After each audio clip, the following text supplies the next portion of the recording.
Materialists is directed by Celine Song. She also did Past Lives from a couple years ago, which I really enjoyed. That one was about a woman who has to choose between her two boyfriends. And this one is about Dakota Johnson, who has to choose between her two boyfriends, Chris Evans and Pedro Pascal. There's a little more to it than that. So Madame Webb plays a matchmaker. She works at this expensive matchmaking company who sets people up on dates and tries to match people with their future love of their lives. But she's very clinical, very numbers driven. What are people's heights? How much do they make? All of the material aspects of them. She ends up meeting Pedro Pascal, who fits all of the good numbers. He's rich, he's tall, he looks like Pedro Pascal, and starts going out with him. Mathematically, he seems like a pretty good choice. But then also, she's comes reacquainted with her ex-boyfriend, Chris Evans, who's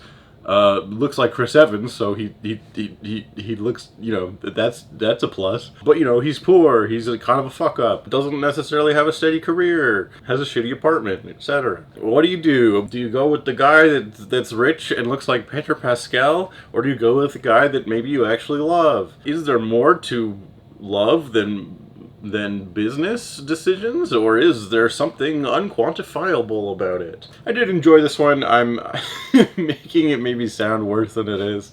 I think all three lead performances are really strong. I think the writing and directing is good. It's a good movie. I think it brings in some interesting concepts about, like, what is marriage? Because for centuries, marriage has been a business decision, and there are many financial reasons that people get married. As Madame Webb puts it, finding someone who wants to marry you is sometimes about just feeling valued. And there's something kind of interesting in looking at it from such an analytical angle. Then you have the question of love, of course, which is unquantifiable. There is some interesting ideas to this one. In terms of Celine Song's direction, I think I preferred Past Lives a lot more. That one just had, like, such specifics with its characters that made them feel extremely real, and a more interesting central question. And this one's like a slightly better than average normal romance movie, which is still good. Like, it's still a good movie. Do you want to see hot people fall in love?